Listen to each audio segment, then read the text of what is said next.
할렐루야. 유사히 하늘을 바라보면 하늘이 정말 높고 푸르다는 것을 느낄 수가 있습니다. 하늘을 바라볼 때마다 애국가가 절로 나오죠. 가을 하늘 공활한데 높고 구름 없이. 이 높고 푸른 하늘처럼 이 마음 가운데 있는 숨어졌던 모든 의심의 안개와 근심의 구름이 주 예수 그리스도의 능력으로 완전히 사그러들고 우리의 심령 가운데 하나님의 은혜로 말미암아 맑고 밝고 깨끗한 하나님의 성령님의 처소로 쓰임을 받는 우리의 심령이 될 수 있도록 예배 시간 가운데 하나님의 성령께서 운행해 주시기를 주님 이름으로 축원합니다. 사진 한번 보겠습니다. 알렉산더 플레밍이라는 사람인데 여러분 혹시 이분이 누구신 줄 아십니까? 이 알렉산더 플레밍이 누구냐면 우리 인류의 역사에 정말로 지대한 공을 세우신 분입니다. 왜 그러냐면 이 알렉산더 플레밍이 우리 몸에 있는 세균 있죠? 세균을 잡는 항생제를 처음으로 발명하신 분입니다.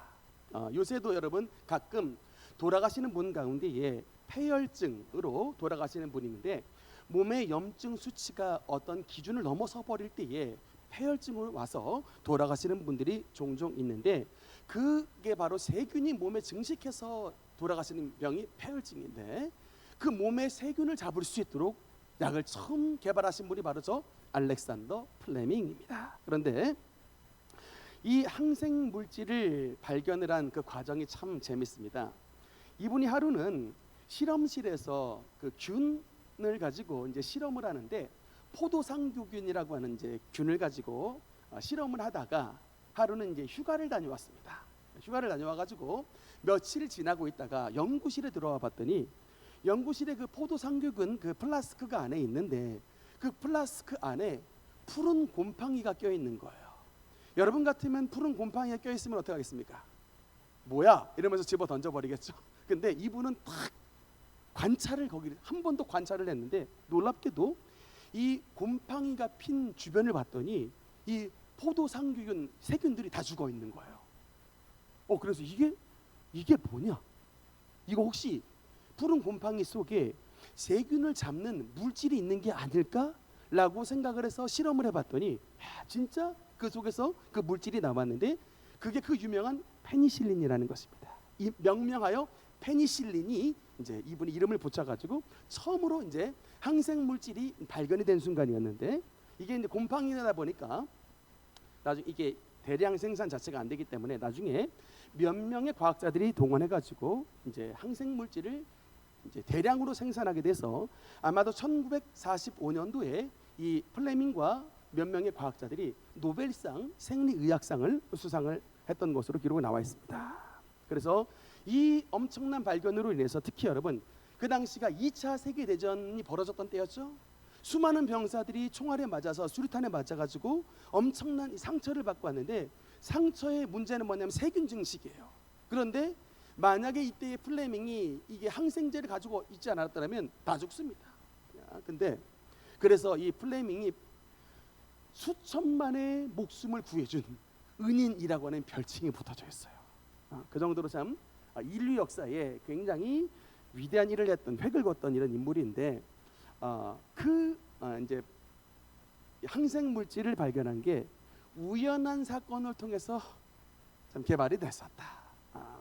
포도상규균 플라스크 실험과 그다음 여름 휴가와 그다음에 푸른 곰팡이에서 발견된 이것들이 연결이 돼가지고 우리 인류 가운데서도 참 우연의 역사를 통해서도 좋은 일들이 일어났던 것들이 역사상에서도 몇 번이 일어났었는데 그럼 이처럼 여러분 우리는 지금 에스더 말씀을 통해서 중요한 주제를 다루고 있는데 뭐냐? 우연함, 우연의 배후에서 역사하시는 필연적인 하나님의 섭리. 이것이 바로 여러분 에스더서를 관통하는 매우 중요한 주제인 것입니다. 왜 하필 그 밤에 왕이 잠이 오지 않았을까? 아하수에로 왕이 우리 지난주에 그래서 주제가 아하수에로 왕의 잠 못 이루는 밤이었죠. 왜 하필이면 그 밤에 아하수에로 왕이 잠이 이루질 않았을까? 그런데 또 하필 왜 잠이 오지 않는다고 그 많은 것 가운데에 왕궁의 역대 일지를 가져오라고 명했을까? 그런데 이 많은 역대 일기 가운데 하필이면 그 신하는 5년 전 그 많은 두루마리 가운데에 모르드게가 왕을 암살범의 손에서 구출해 준 그 역대 일기가 기록된 그 두루마기를 어떻게 갖고 왔는가? 이 우연의 퍼즐 같지만 이것이 하나님의 역사 안에서 우연의 퍼즐이 맞춰져서 하나님의 필연의 역사를 일어나가시는 놀라운 하나님의 섭리가 이 에스더 말씀 가운데 기록이 되어 있는 것입니다. 여러분, 중요한 교훈이 있습니다. 우리의 생에 왜 오늘도 충성해야 되는가? 왜 우리의 생에 오늘도 선을 행해야 되는가? 왜 우리의 생에 오늘도 하나님 안에서 바른 길을 걸어가야 되는가? 하나님의 역사는 이런 삶의 여러 단편들이 하나님의 우연의 역사로 말미암아 하나님의 이루시고자 하는 필연의 섭리의 축복의 역사를 이뤄나가시는 하나님의 놀라운 도구가 된다고 하는 것입니다. 그래서 여러분, 우리는 매 순간을 최선을 다하고 성실하게 살아가는 이유가 바로 여기에 있는 것입니다. 그 아하수에로 왕의 잠 못 이루는 밤을 통해서 무엇을 하게 됐습니까? 성문의 문지기에 불과했던 모르드게가 보통 충신이 아니구나. 성문의 문지기였던 모르드게가 보통 충신이 아니라 왕의 목숨을 구해준 1등 공신이구나라는 것을 알게 됐습니다. 더구나 왕이 무려 5년에 걸쳐서 이 사실을 잊어버리고 치하를 하지 않았지만 그럼에도 불구하고 섭섭하지 아니하고 그럼에도 불구하고 불충하지 아니하고 묵묵히 자기의 자리에서 충성을 다하는 정말로 고맙고 정말로 충성스러운 인물이 진짜 충신이 모르드게였다라는 것을 알게 됐습니다. 바로 그 사실을 역대 일기를 통해서 발견하게 된 것입니다. 이 불면증 가운데서도 하나님이 역사하시더라. 그 아하수에로 왕은 잠 못 이루는 밤을 통해서 이 충신 모르드게를 내가 어떻게 상을 취하고 어떻게 그를 높일 수 있는가, 이 잠 못 이루는 밤을 보냈는데, 또 한편에서는 잠 못 이루는 인물이 있었으니 그 이름이 하만이었습니다. 총리 하만. 여러분, 이 총리 하만은 왜 잠을 못 잘까요?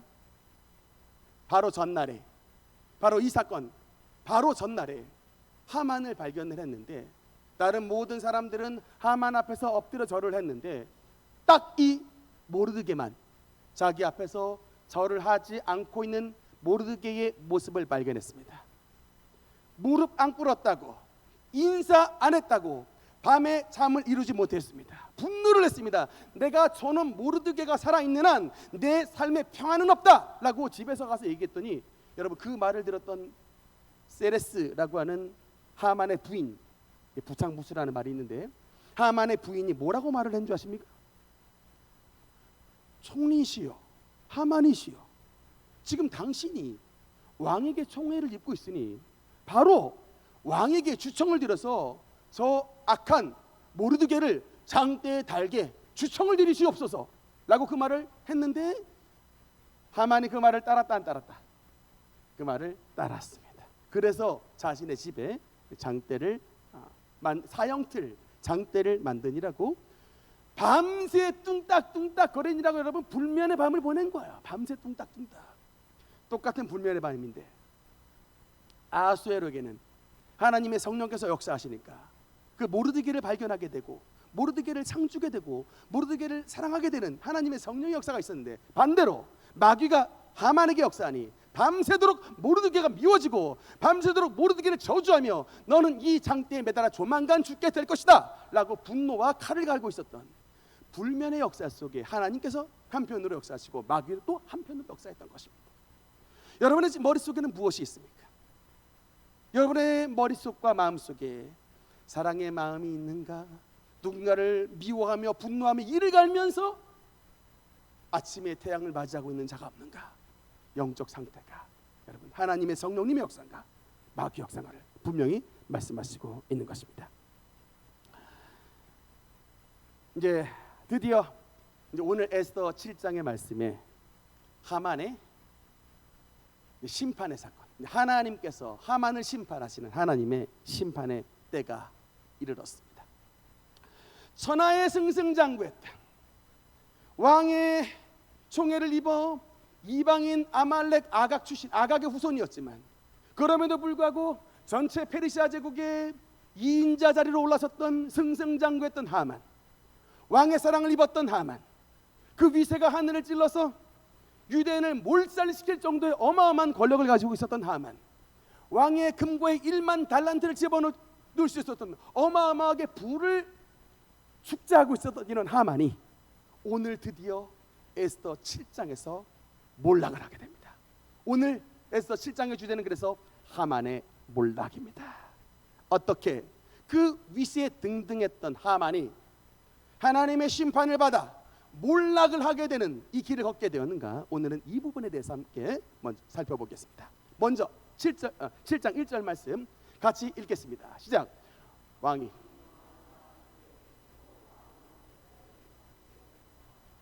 아멘. 1절에 나오는 에스더의 잔치는 지난번에 말씀드렸지만 에스더는 두 번의 잔치가 나오는데 에스더가 베푼 첫 번째 잔치가 아니라 7장 1절에는 두 번째 잔치의 상황입니다. 첫 번째 에스더가 베풀었던 잔치와 두 번째 에스더가 베풀었던 이 잔치 사이에 여러분 사이가 뭐가 있어요? 이게 바로 지난 시간에 했던 아하수에로 왕의 잠 못 이루는 밤의 사건이 바로 이 24시간이 바로 이 사이에 있었습니다.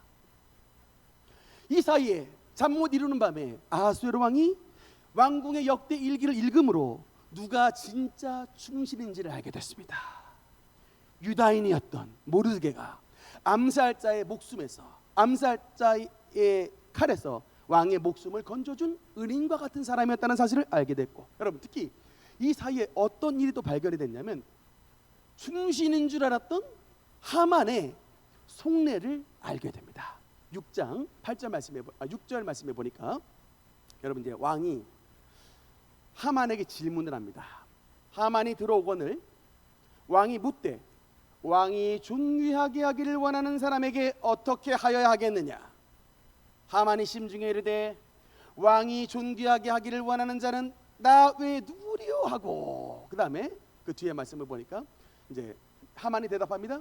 왕께서 입으시는 왕복과 왕께서 타시는 말과 머리에 쓰시는 왕관을 가져다가 그 왕복과 말을 왕의 신하 중 가장 존귀한 자의 손에 맡겨서 왕이 존귀하게 하기를 원하는 자 사람에게 옷을 입히고 말을 태워서 성중거리로 다니며 앞에서 반포하여 이르기를 왕이 존귀하게 하기를 원하는 사람에게는 이같이 할 것이라 하게 하소서 하니라.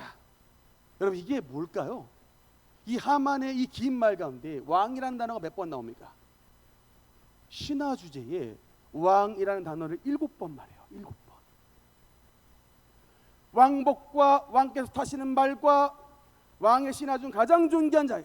7번에 걸쳐서 왕 말합니다. 여러분 이게 이 자리에 앉아서 다 하만을 바라봤던 아하수에로는 순간적으로 눈빛이 바뀌었을 겁니다. 그래, 이것이 바로 너의 심중에 있는 말이구나. 네가 2인자 주제에 내 왕의 자리를 또 탐을 내는구나. 그래서 왕 노릇하고 싶은 거예요. 왕복 입고 왕관 쓰고 왕의 말 타고서 왕이 높이기를 원하는 사람은 이렇게 창조업사사라고 선포하며 다니는, 수산성 돌아다니는 이런 심중에 여러분 이 영린을 건드렸습니다. 그래서 이 사건을 통해서 진짜 충신이 누군지를 발견한 거예요.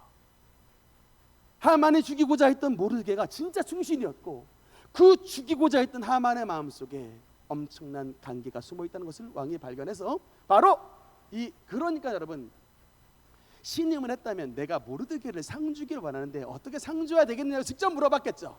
근데 숨기잖아요. 왕이 축복 주기를 원하는 사람이 있는데 라고 상의를 하도록 말하잖아요. 그래서 유도를 한 겁니다. 저 속에서 과연 어떻게 나오나. 근데 속아 넘어갔죠. 그 속에 왜입니까? 왕이 높이기를 원하는 사람이 나 말고 누구 있으리요. 그래서 여러분 이 사건 때문에 바로 모르드게가 뭐라고 말하냐면 바로 아하수에로가 뭐라고 말하냐면 너가 말한 대로 충신 모르드게에게 그대로 하라. 그래서 여러분 하만이 모르드게의 말잡이가 되어가지고 하루 종일 수산성 다니면서 모르드게 머리 위에 왕관 씌워주고 모르드게에다 왕의 옷 입혀주고 계속해서 말잡이가 되면서 왕께서 높이시길 원하시는 사람은 이같이 할 것이다. 물러거라. 모르게 공이시다. 이 말잡이의 역할을 하만이 하루 종일 했던 거예요. 그리고 바로 왕의 마차가 도달해서 두 번째 에스더의 잔치에 바로 끌려가게 됐던 상황이 바로 여러분 오늘 에스더 7장의 말씀인 것입니다. 하만의 몰락에 있어서 결정적인 역할을 이제 하나님께서 각각에 맡기시는데, 일단 첫 번째 역할을 에스더에게 맡겨주십니다. 에스더, 일단 하나님께서 이 하만을 몰락시키는 데에 역사하셨던 첫 번째 인물이 바로 에스더인데, 에스더의 고결한 성품, 이 에스더의 성품이 악한 하만을 물리치는 엄청난 하나님의 의의 도구가 되었습니다. 3절 말씀 우리 한번 같이 읽겠습니다. 시작. 왕후 에스더가 대답하여 이르되 왕이여, 내가 만일 왕의 목전에서 은혜를 입었으며 왕이 좋게 여기시면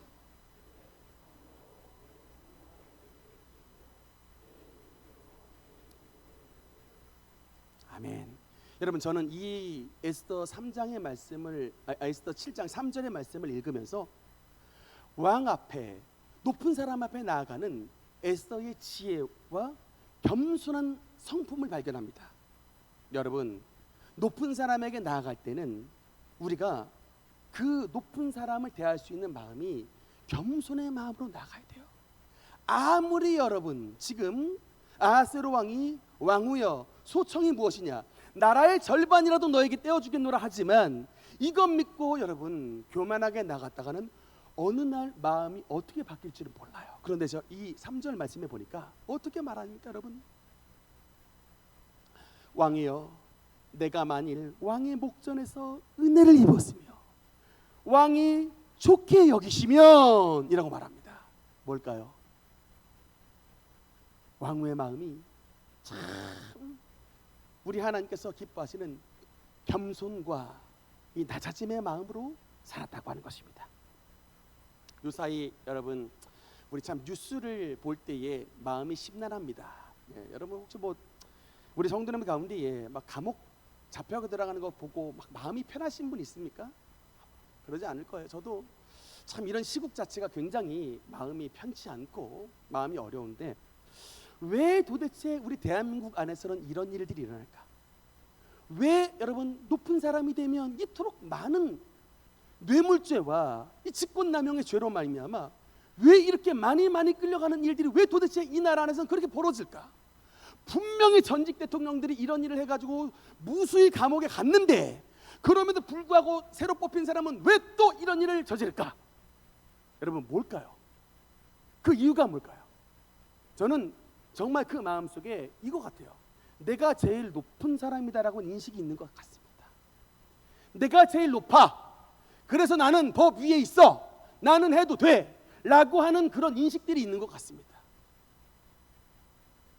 그래서 언제나 뭐 대통령, 권력자, 국회의원, 뭐 이런 뭐 시장 이런 주위에 수많은 사람들이 이게 배회를 하고 다 직권남용과 뇌물죄로 말미암아 감옥 가는 일들이 우리 지금 사회 안에서 벌어지고 있는데, 여러분 이게 사회 안에서만 벌어지는 일들이 아니고 교회 안에서도 벌어집니다. 여러분 교회 안에서 참 어려운 일들이 많이 발생을 하는데, 대부분 제가 한번 살펴보니까 이게 어느 때 이런 일들이 일어나느냐, 여러분 교회에 이제 성도들이 직분을 받을 때 교회 안에 어려움이 많이 일어나고요. 특히 여러분 교회에 목사님이 위임을 받거나 갑자기 교회가 부흥했을 때에 교회 안에 굉장히 어려운 일들이 많이 일어나요. 이것을 한자어로 뭐라 그러냐, 호사다마라고 합니다. 여러분 왜 좋은 일에 마귀가 많이 낄까요? 좋은 일이 돼야 되는데 왜 좋은 일에 마귀가 많이 낄까? 뭐 때문에 그런 줄 아십니까? 이 좋은 일이 일어나다 보니 그동안 하나님 앞에 가졌던 나의 겸손과 나의 이런 낮아진 마음들을 잊어버리는 거예요. 그래서 내가 높아진 마음이 들다 보니까 쉽게 시험이 들고 쉽게 상처를 주고 어려운 일들이 여러분 굉장히 많이 발생합니다. 우리 노회 안에서 참 안타깝게도 여러분 담임 목사님들이 교회 안에서 사임을 하시는 일들이 자주 벌어져요. 조금 나쁘게 말하면 잘리는 일들이 많이 벌어집니다. 사고가 많이 생겨요. 옛날에는 담임 목사님을 내보내는 일들이 별로 없었는데 요새 굉장히 많이 그런 일들이 생기고, 제가 아는 주변에서도 벌써 5번째 일이 생겼어요. 근데 제가 그분 가까이 지냈던 분이라 아니 도대체 왜 이런 일들이 벌어지는가 봤더니, 알고 보니까 그분이 담임 목사로 청빙받기 전에 부목사님 시절에 우리나라 아주 초대형 교회 부목사님이었어요. 그러니까 얘기를 들어보니 그분이 이제 교구를 맡았는데 교구의 이제 교구장, 우리로 말하면 셀 리더입니다. 우리로 말하면 셀 리더인데 셀 리더가 누구냐니까 부장판사의 셀 리더가. 그 법조인들이 교회 안에서 200명이 넘어요. 그러니까 그냥 그분들이 안수 집사님이고 그분이 그냥 집사님인데 부목사님을 너무 잘해주는 겁니다. 우리 목사님하고 잘해줬는데, 그러다가 이제 담임 목사님으로 오셨는데 그 왔던 교회의 성도들을 보니까 조금 그 강남에 있는 교회들에 비해 수준이 좀 객관적으로 해서 이렇게 높지가 않은 상황이고, 근데 이제 제가 보니까 그렇게 수준 높지 않은 성도라고 목사님이 위임을 했다고 막 이게 좀 하대를 하는 일들이 벌어졌어요. 나이 많으신 막 장로님들한테도 막 손가락질을 막 해버리고, 막 강요할 때 막 소리 지르고 싸우는 일들이 벌어졌더니 나중에는 교회가 목사님의 컴퓨터를 뒤져가지고 설교문을 표절한 것을 찾아내서 뉴스앤조이 고발을 해가지고 목사님을 사임을 시켰어요. 실제로 벌어졌습니다. 우리 노예 안에서 이런 일이. 교회가 풍비박산 날 뻔했습니다. 야, 이게 교회 안에서 한번 싸우니까 세상에서 안 하던 일들을 해요. 제가 이것을 보면서 참, 그래서 교만은 배망의 선봉이라고 하는 것이 성경 가운데서 분명히 경고를 하고 있는데, 그런 일들이 여러분 우리 가까운 교회 안에서도 이런 일들이 벌어졌다라고 하는 것입니다. 우리 사랑하는 성도 여러분, 이것을 우리의 마음속에 교훈으로 새겨야 되는데, 왕후 에스더는 왕후예요. 여자 중에 가장 높은 자리에 있습니다. 여러분이 만약에 왕후가 되었다고 한번 생각해 보세요. 여러분이 지금 페르시아 제국의 전체에 가장 높은 여자예요. 겸손하기 쉬워요? 어려운 거예요. 목소리가 벌써 세지고 원망불평이 많습니다. 그런데 제가 성경을 보니까 이 왕후 에스더는 사촌 오빠 모르드게에게 말하는 투를 봤을 때에, 자신의 남편 왕에게 나가는 말투를 봤을 때에 교만이라고는 찾아볼 수가 없어요. 왜 그럴까요? 5년 동안 왕후가 됐지만 뭐가 안 바뀌었어요? 나를 왕후로 세우신 분은 하나님 아버지시기에 하나님 아버지 안에서 언제나 겸손하게 살기 위해서 주님 앞에 깊이 기도 생활하면서 깊이 신앙생활을 했던 것입니다. 그러니까는 좋은 상황에도 호사다마가 되지 않았던 거죠. 여러분이 좋은 일이 은혜 위에 은혜가 되려면요, 좋은 일이 생겼을 때에 우리 순간순간 찾아오는 여러분 이런 교만의 근성을 눌러야 됩니다. 예수님의 이름으로 내 마음껏 내 높아진 마음아 물러갈지어다. 그런 겸손한 삶을 살아가면 하나님의 놀라운 은혜와 축복을 누리게 되는 것입니다. 특히 여러분 이 에스더의 성품은 한 가지 더 보니까 정말 에스더의 성품이 뭐냐? 인내의 사람이었어요. 기다림의 사람이야. 성격이 조급해가지고 왕이 에스더여 너의 소청이 무엇이냐라고 왕궁에서 물어봤을 때 여러분 에스더는 멈췄죠. 그래서 왕 후의 뜰에 와서 너의 소청이 무엇이냐라고 또 물어봤을 때 또 멈췄습니다. 기다릴 줄 알았죠. 여러분 이 기다림 이게 여러분 사람의 지혜와 사람의 성품에서 온 게 아니라 에스더가 신앙의 인물이기 때문에 3일 금식해서 하나님 앞에 굳건하게 기다리며 하나님의 굳건한 인도함을 받으니까 금식 기도를 통해서 하나님께서 에스더에게 어느 때에 말을 해야 되는지를 그 타이밍을 정확하게 알려주신 것입니다. 여러분 우리 인생사의 가장 중요한 지혜가 어느 순간이냐? 타이밍을 깨달아야 되는 거, 때를 분별하는 믿음입니다. 지그시 기다릴 줄 알았더니 타이밍을 분별하는 여러분 지혜가, 특히 여러분 우리가 살아가다 보면은 참 견디기 힘든 순간들이 있습니다. 특히 살다 보면 실망스러운 순간들이 있어요. 그렇게 사랑스러웠던 아내였는데 그 사랑스러웠던 아내가 실망이 되는 순간 있지 않습니까? 그렇게 믿음직스러웠던 남편이었는데 그 남편이 참 나에게 실망스러웠던 순간 있지 않습니까? 그 실망스러웠던 순간이라고 여러분 어떻게 해요? 내팽개쳐 버리고 자식도 실망스러웠던 순간이 있어요. 그렇다고 여러분 다 내어버립니까? 집안에서 내보내버립니까? 그러면 가정이 세워지지가 않죠. 교회도 마찬가지입니다. 실망스러운 순간들이 있어요. 괜찮은 성품인 줄 알았는데 실망스러운 순간들이 있습니다. 여러분 그렇다고 내가 다 쏟아내면 어떻게 돼요? 주님의 몸된 교회 공동체는 망가져버리는 것입니다. 이때 필요한 게 뭡니까? 하나님이 부어주시는 인내의 성품입니다.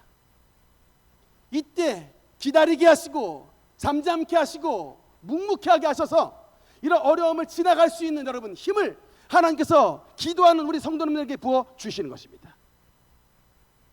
믿습니까? 이 에스더의 겸손과 때를 기다릴 줄 아는 인내의 성품을 통하여서 하나님이 역사하시는 하만을 진짜 잡는 때가 도래하게 됐던 것입니다.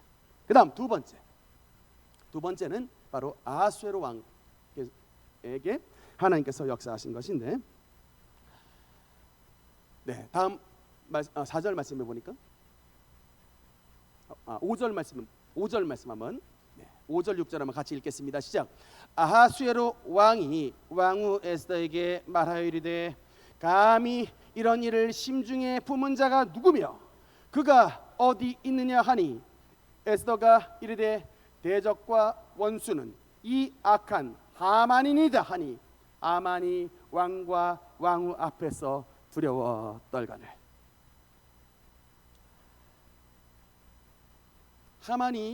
아하수에로가 하만에게 지금 분노하는 이유는 두 가지입니다. 일단 하만이 아하수에로 왕에게 한 민족이 있고 그 민족이 아하수에로 왕과 페르시아 제국에 위해가 된다 그래가지고 그 민족이 어떤 민족인지도 알려주지 않고 그 민족을 진멸하라고 했는데 그게 유대인이었는데 알고 보니까 여러분 모르드게가 누구예요? 유대인이었습니다. 그 지난 시간에 잠 못 드는 밤 왕궁의 역대 일기를 읽다가 충신 모르드게가 빅단과 데레스라고 하는 이런 암살 음모를 구해줘서 그럼에도 불구하고 5년간 포상을 하지도 않고 지나갔는데 그런 가운데서도 끝까지 자신의 충실의 자리를 지켰던 이 모르드게를 치하하지 않아서 지금 마음이 굉장히 아파 있는 상태였는데 알고 보니까 이 하만이 유대인과 모르드게를 죽이려고 했던 계략을 꾸몄다라고 하는 것입니다. 그것을 알게 됐던 것이죠.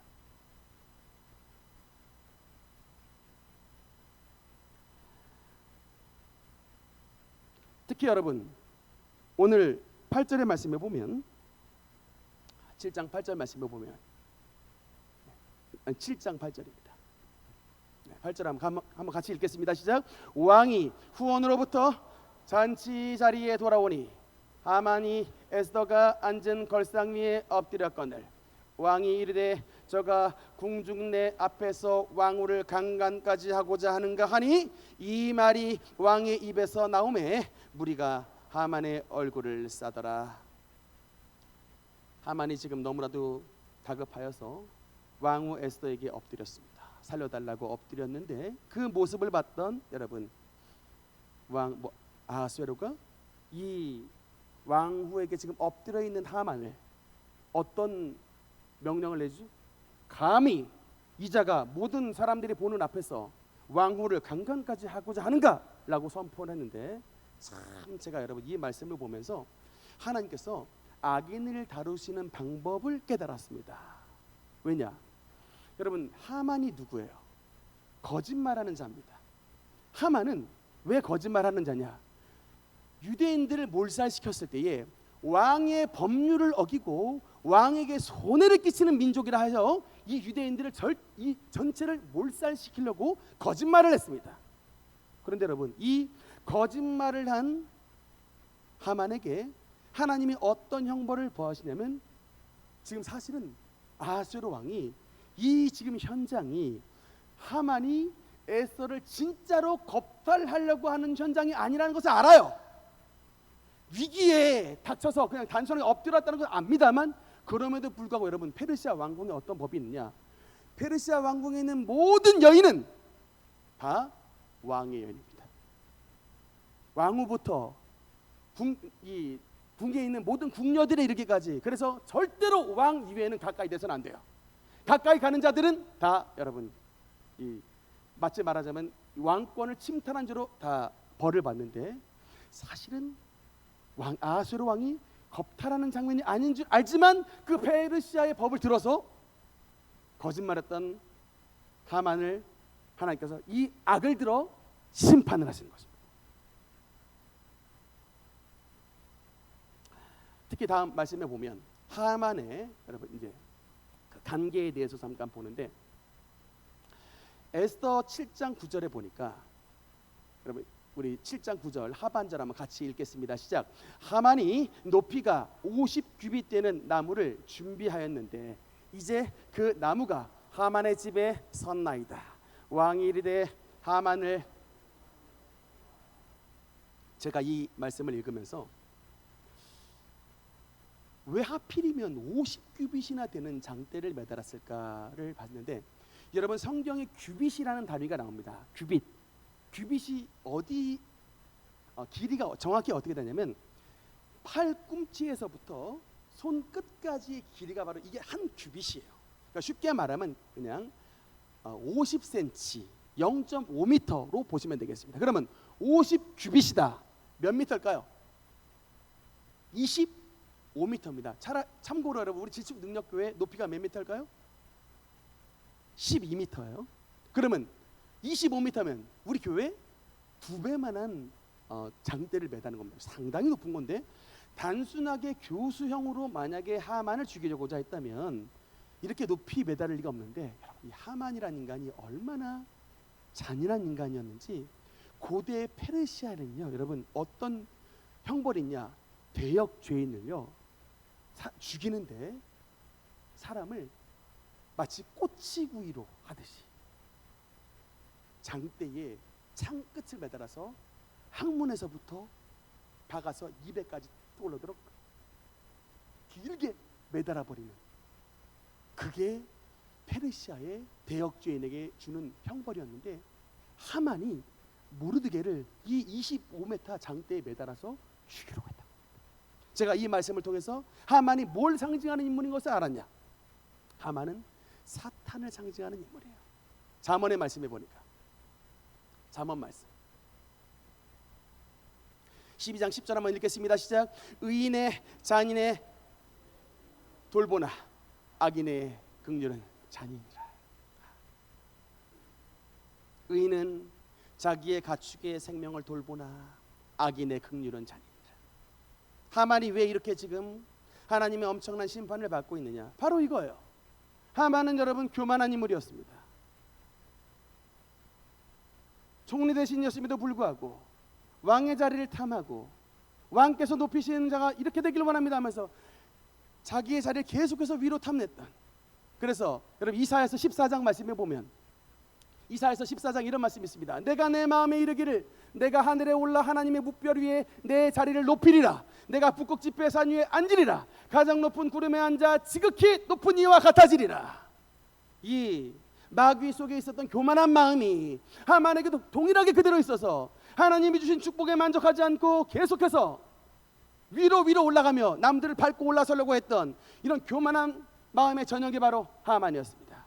그런데다가 여러분, 하만은 거짓의 인물이어서 이 유대인들이 왕의 법률을 어기지도 않고 왕께 손해를 끼치지도 않았지만 계속해서 자신의 권력과 자신의 영달을 위해서 계속해서 거짓말을 말하면서 꾸며냈던 그런 악한 인물이었습니다. 더구나 여러분, 하만은 자신이 눈밖에 난 이런 모르드게를 죽이고자 25m 정도나 되는 엄청난 장대를 매달아 잔인하게 죽이고자 했던 자가 바로 여러분 하만이었습니다.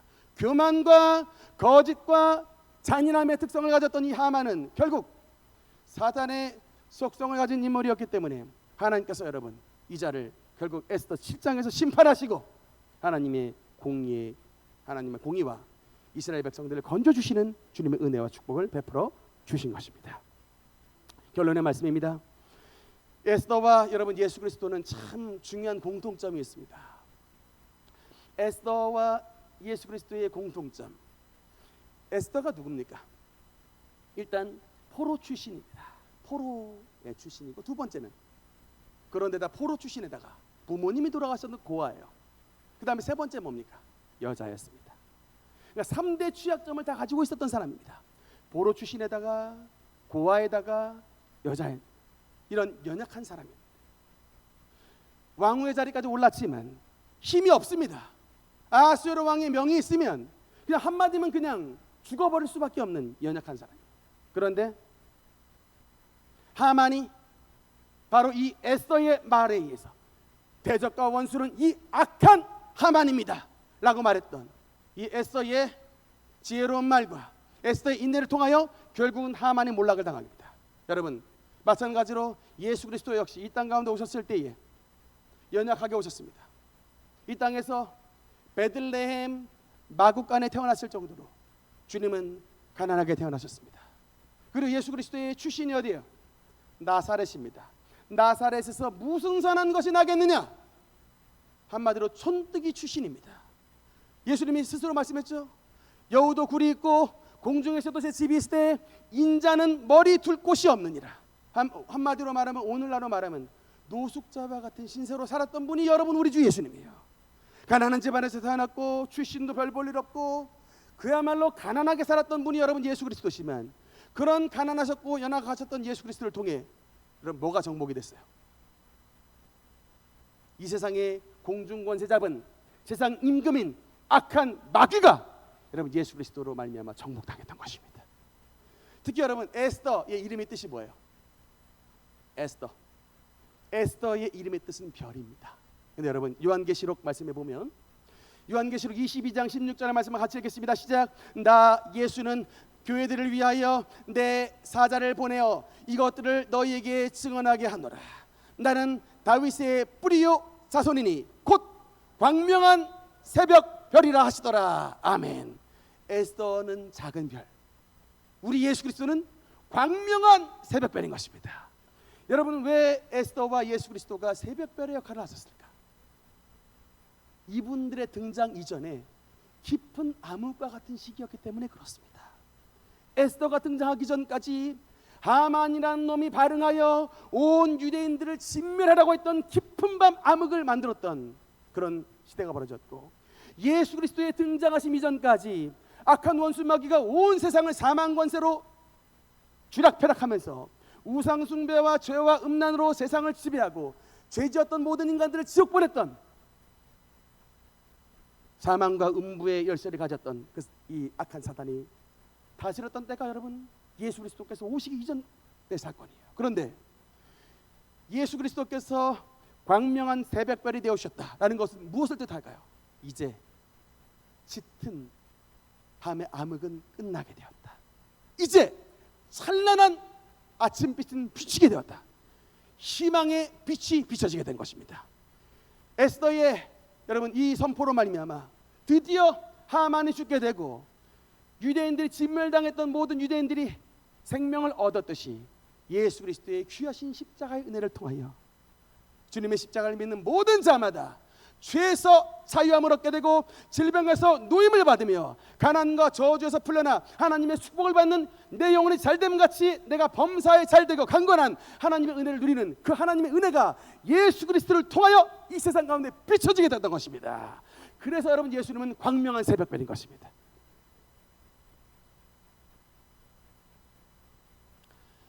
오늘 에서서 말씀 말미에 우리 어윤희 여사님에 대한 말씀을 잠깐 드리고 싶은데, 오늘은 여러분께 간단한 영상 하나를 준비했습니다. 우리 오늘 에서서에 나오는 우리 신앙의 여인들 어윤희 여사님, 이분이 과연 어떤 분이신지에 대해서 한번 영상을 같이 보겠습니다. 봅니다. 김인혜 기자입니다.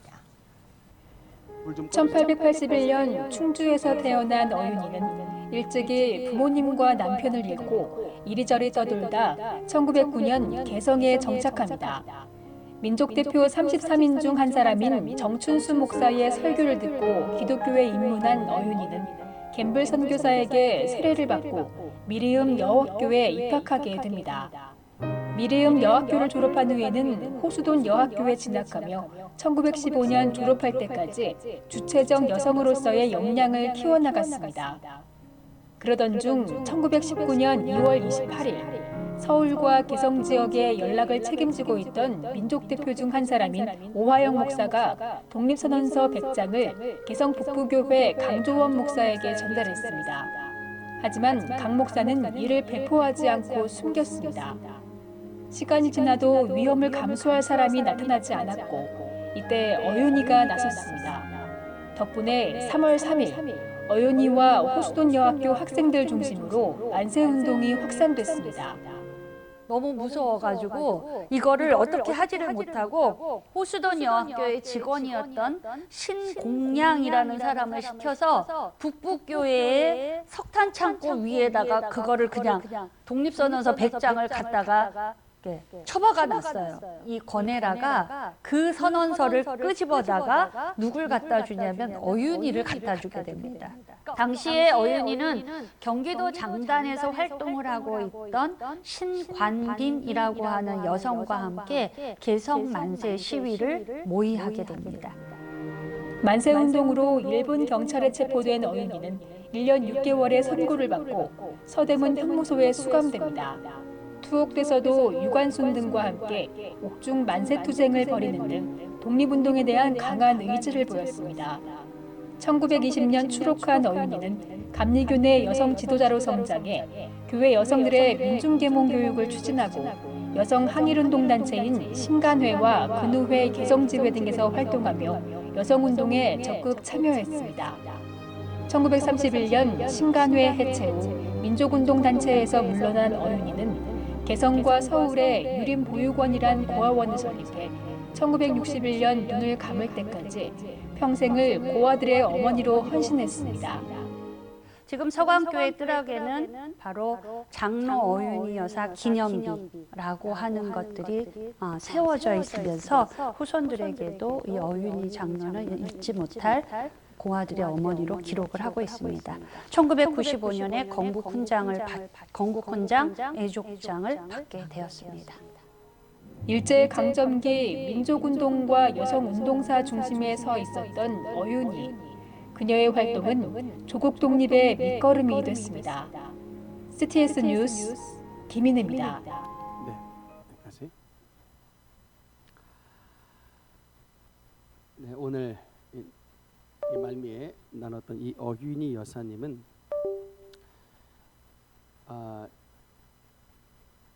충북 충주시 소태면 출신이신데 자료를 보니까 그 충청북도 이제 독립운동가를 기리는 이제 올해에도 이제 충북에서 충북의 독립운동가로 이제 영상이 방영됐던 것을 한번 본 적이 있는데 참 박복한 삶을 사셨던 분이었습니다.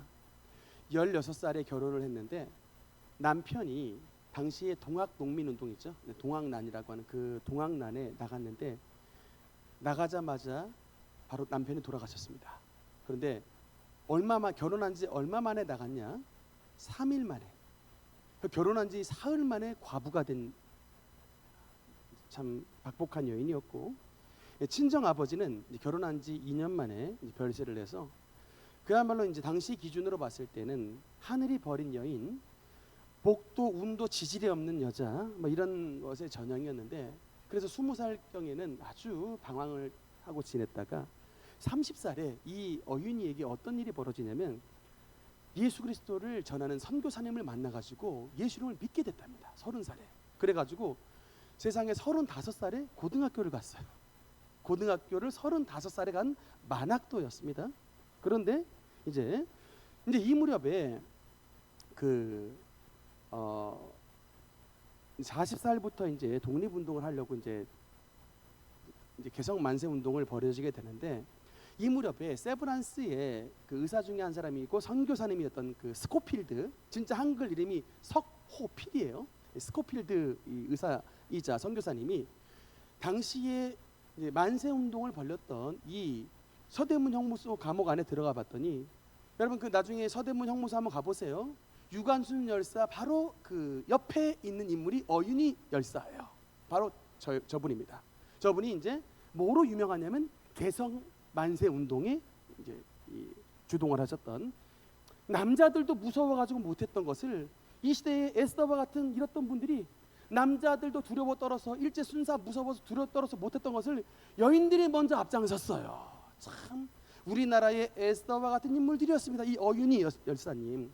근데 이 스코필드가 하루는 서대문 형무소에 가서 당시 옥고를 치렀던 이 여인들을 봤더니, 유관순 열사부터 해가지고 지난번 설교했던 뭐 김마리아 열사님, 또 어윤희 열사, 이런 사람들 보니까 이 일제 순사들이 몸을 그냥 얼마나 난도질을 해놨는지.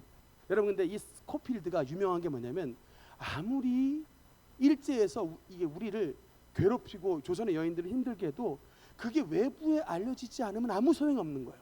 그냥 그 안에서 차단시켜버리면 아무 소용이 없는데, 스코필드 박사는 영국 사람이었기 때문에 이거를 가지고 그대로 온 미국과 영국의 언론에 그대로 집필을 했습니다.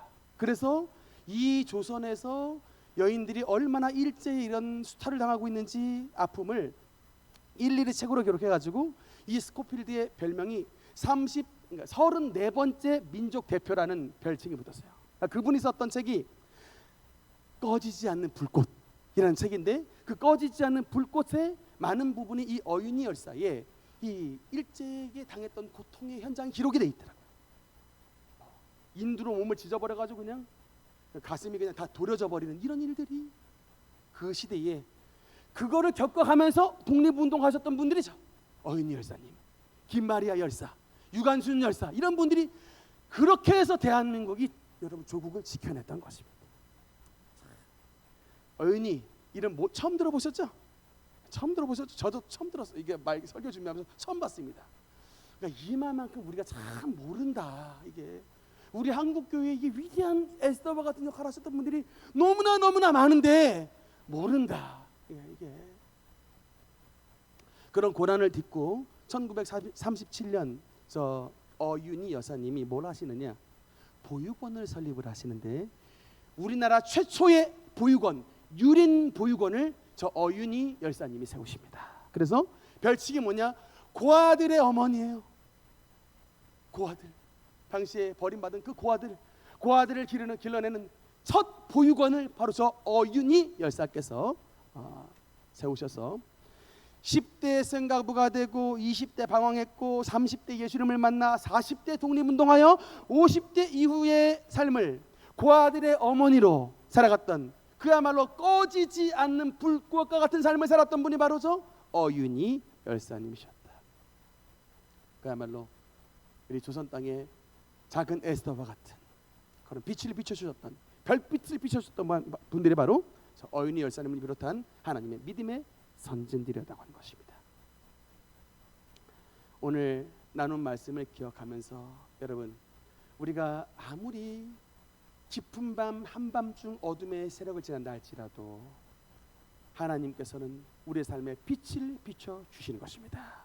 우리의 삶의 새벽별 대신 예수 그리스도께서 우리 삶 가운데 은혜의 빛을 비춰 주심으로 모든 원수의 세력을 물리쳐 주시고 여러분을 일으켜 세워 주실 것입니다. 보호해 주실 것입니다. 피난처로 삼아 주실 것입니다. 여러분 희망을 가지시고 주님 앞에 끝까지 믿음의 자리에 머물러 주시기 바랍니다. 에스더의 말씀을 보니까 인내의 싸움이에요. 신앙은 여러분 인내의 싸움입니다. 그 별빛이 비추는 그 순간까지 끝까지 여러분 믿음을 지켜내는 것, 믿음의 싸움을 싸우는 것, 끝까지 진실하게 서 있는 것, 이것이 바로 여러분 하나님의 사람들에게 요구하시는 믿음의 자세인 것을 기억하면서 예수 그리스도의 아름다운 새벽 별빛이 비치는 그날까지 주님 앞에서 믿음으로 자신의 자리를 지키며 하나님의 앞에서 승리하는 우리 모든 복된 혼속들 되시기를 주님 이름으로 축원합니다. 기도하시겠습니다.